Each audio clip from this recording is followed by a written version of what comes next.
నేను చేసేస్తే నేను హైదరాబాద్ను 5 ఏళ్లలో హైటెక్ సిటీని తెచ్చేసేసి తీసేసాను ఆయన చెప్తాడు.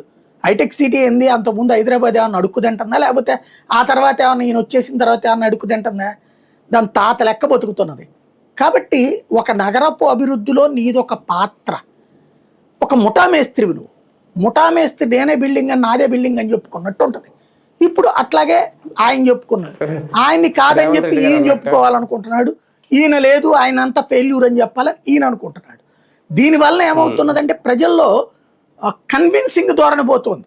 మన దరిద్రం ఏంటంటే మీడియా ఇదివరకు ఎట్లాంటి ఎడిటోరియల్ కాలం రూపంలో రాసి ప్రజల్ని సైకలాజికల్గా ప్రిపేర్ చేసేది.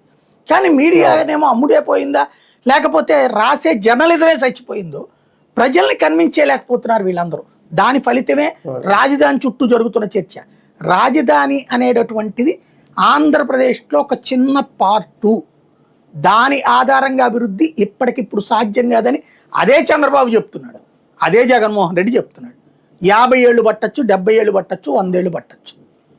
అది దానికి సిద్ధపడ్డోడు దాన్ని అంగీకరించాలి. అది కాదనుకున్నప్పుడు విజయవాడ గుంటూరు కలిపినా కూడా ఒక 40-50 ఏళ్ళు పడుతుంది.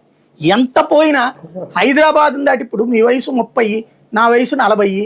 అప్పుడు మీరు 40కి వచ్చినప్పుడు నేను 40కి వచ్చేస్తున్నానులే అంటే నేను 50కి పోతా కదా, నేనేమి 20కి రాను కదా. హైదరాబాద్ని తలదన్ని, చెన్నైని తలదన్ని, బెంగళూరుని తలదన్ని అనే పదాలను వదిలేసిన రోజున బాగుపడతాం మనం. రైట్ రైట్ చూద్దాం.